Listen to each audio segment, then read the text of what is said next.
Ready? Exercise number 16, progressive, start. I am grateful for the opportunity that has been afforded to me to meet you this afternoon. During the last 4 or 5 days, I have been visiting places which have afforded solace to millions and millions of people for ages past and which are going to afford solace of a similar kind of generations yet to be born.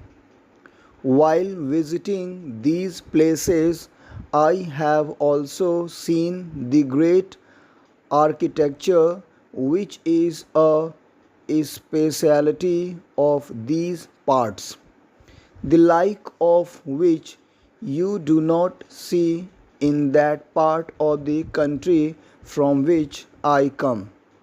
I have been reminded time and again of the greatness of those who conceived the idea of erecting these temples, of those who actually worked on them and ultimately succeeded in creating these works of perfect art.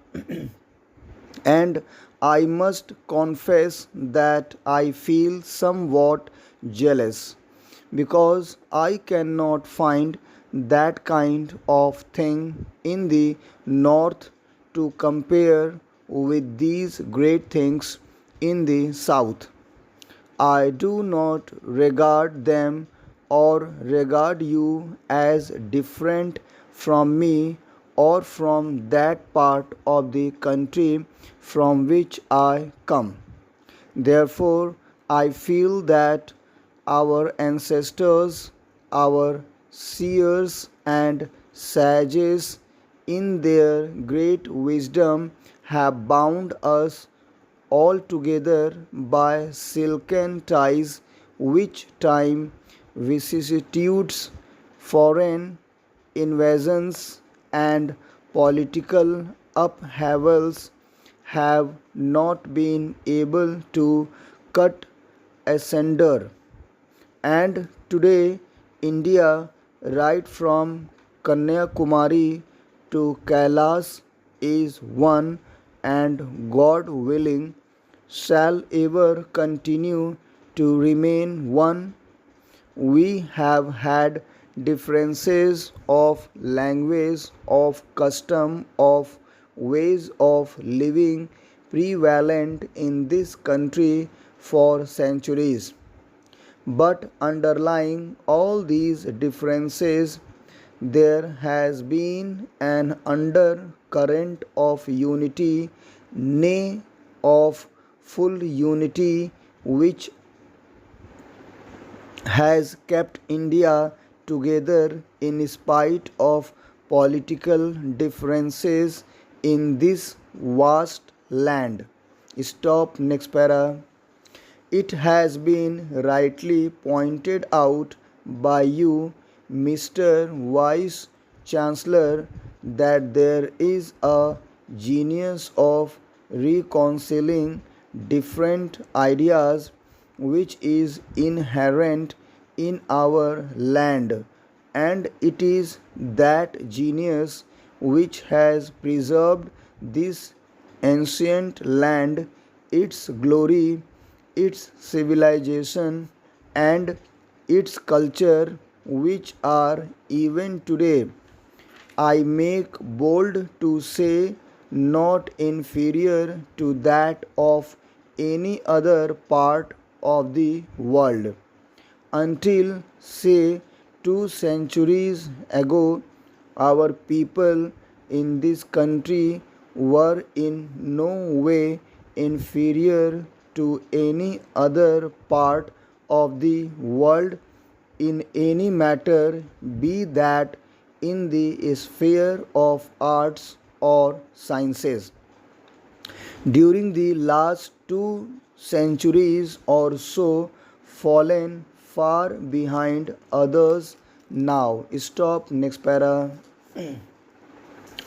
With the achievements of material sciences, there is a general stampede in favor of material things. We are sometimes in a hurry to discard things which have come down to us from generations past simply because we cannot reconcile them with modern things.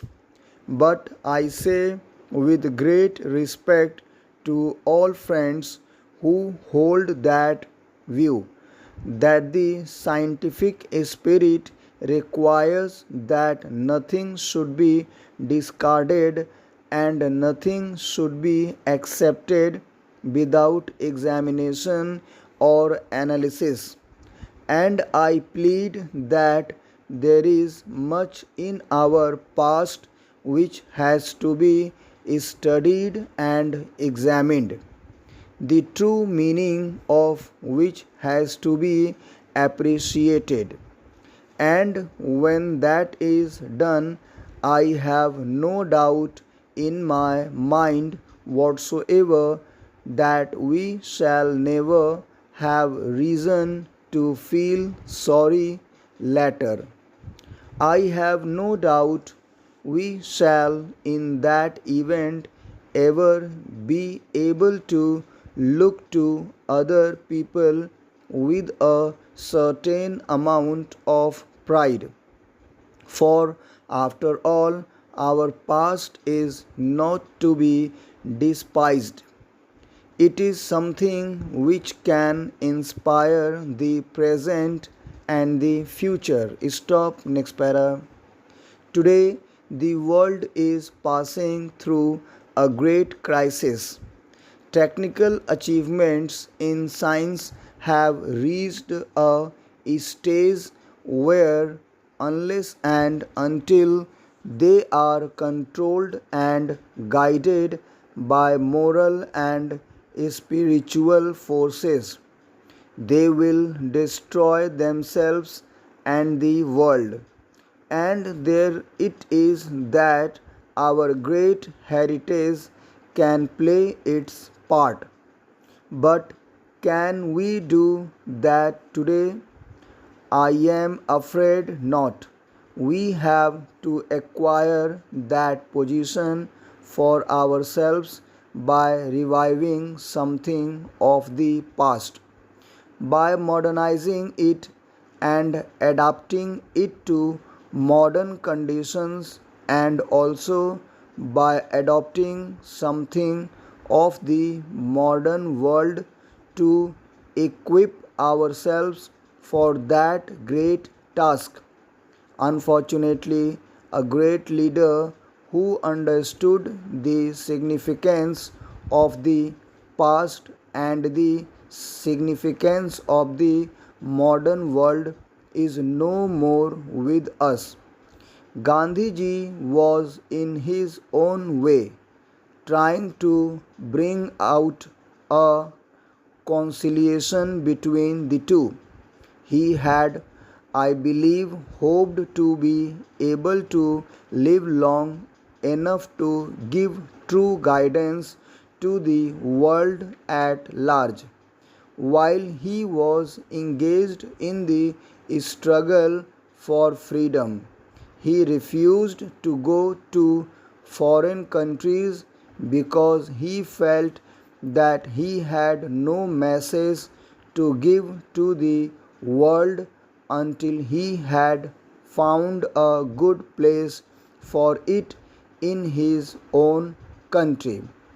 When freedom was achieved, and if God permitting things had settled down, he would have been able to give his great message of reconciliation to the world. Unfortunately, that was not to be. The great legacy that he has left us is there and it is for us to prove ourselves worthy of that great legacy if we can look upon our universities as centers where this conciliation would grow. Stop. Thank you very much.